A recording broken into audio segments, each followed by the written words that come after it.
Hey there friends, Foster the Canadian here. Welcome to a special Saturday edition of Fridays with Foster.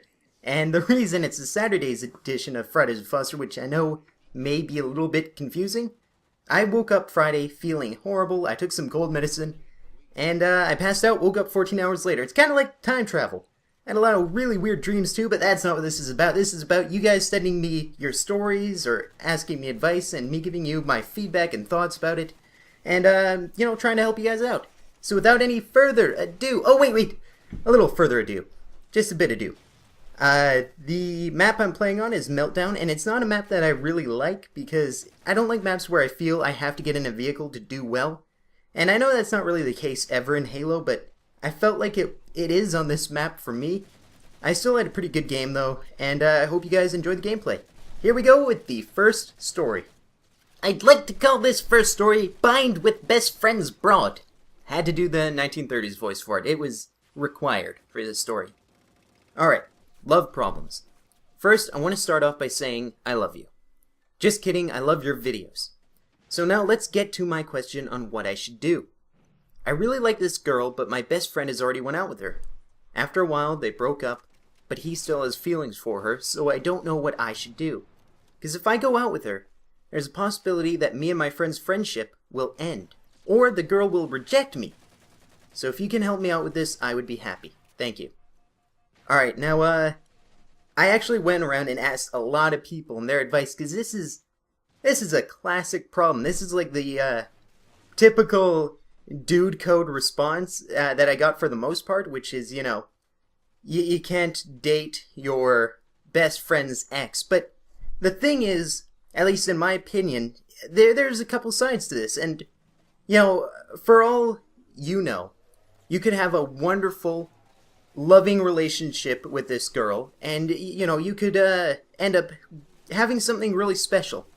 On the other hand, your best friend still has feelings for her, you don't want to end the relationship with your best friend over a maybe. Because nothing's guaranteed when it comes to relationships. And the best advice that I can give you, and the advice that I kept thinking of over and over in my head, because I looked at this question every angle possible, which I'm sure you've done as well, and basically you need to use as much foresight as possible. Foresight is a superpower that humans have, that if you look in the animal kingdom, not a lot of animals are able to think ahead like humans are. So what you have to do is you have to look ahead. A year from now, 2 years from now, how long have you been friends with your best friend? How much do you value that relationship? And how much of a future do you think you have with this girl? And this is something that's really tough, and I know everyone has a different opinion on this. Everyone I asked had a completely different answer. Even if they came to the same conclusion, the way they got there was definitely different. So what you need to do is basically take a look and think about it. Because, obviously, it's your best friend's ex-girlfriend. You don't know if she's even into you. And if you do know that she is into you, if maybe you forgot to leave that out, then, that's a totally different angle that you're going to need to approach. But basically, my advice is don't do anything until you think really long and hard about how this is going to affect you, affect the girl, and affect your friend in the future. And, that's the best advice I can give. Hope it helps. I'd like to call story number 2, Certainly Uncertainty. Need your help. About my girlfriend. She broke out with me, then asked me out in 5 minutes, and then I found out she asked out one of my best friends. She also likes 2 more of my friends. What should my friend and I do? P.S. Do more Minecraft.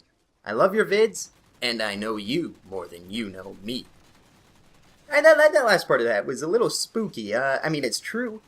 You do indeed know me more than I know you. It's just, kind of a weird thing to put at the end of the message, but let's get on with your question. Now, this is a little bit easier than the last one, and, it's because this is a girl who doesn't know what she wants. She obviously likes you, but she obviously likes some other guys too, and it sounds to me like she doesn't want to commit. She doesn't want to go and, say, alright, this is the one guy that I'm going to be with, because she's uncertain of who she really fits with. And this is something that, sadly you see a lot of.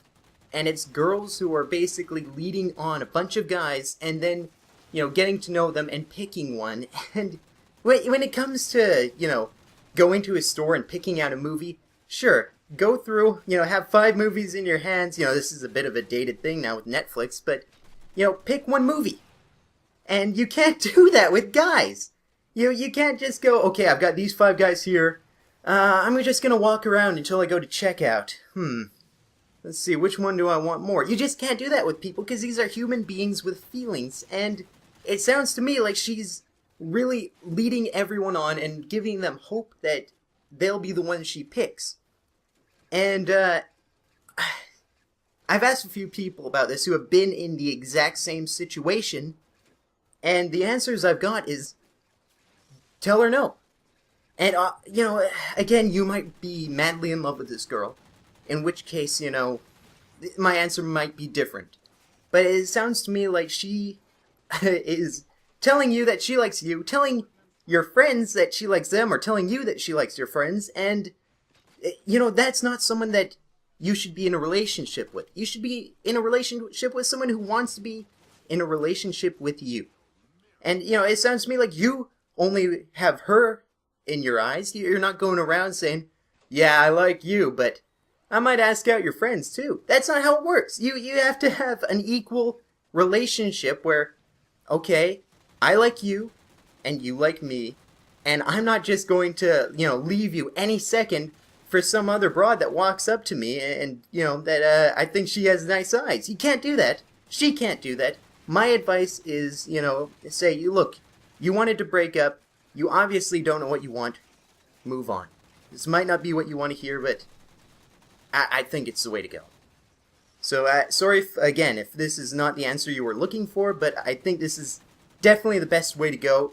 I could be wrong. My word is not law at any means. So, if you want to go and say, hey, I'm totally cool with this. Why don't we keep breaking up repeatedly and maybe you'll leave me for another dude? But it's not what I'd do. So, hope this helps. Alright, this third story has no name. I read the title and I skimmed through it a little bit. And, if you guys are queasy or squeamish in any way, I'm going to put an annotation on the screen right now because I know if I was in your position, I'd like this. And, you can look at that annotation and skip through this story because it is a gross one. So if you don't want to hear anything gross, skip ahead to the, annotated time that I have on the screen. Another thing is, I'm going to try to do this in one take. I just skimmed over the story. I'm about to read it in full and out loud for the first time. Let's see if I can do it. Alright, Foster, I got a story for you. I'm going to tell you the story of the time a cat made diarrhea on me.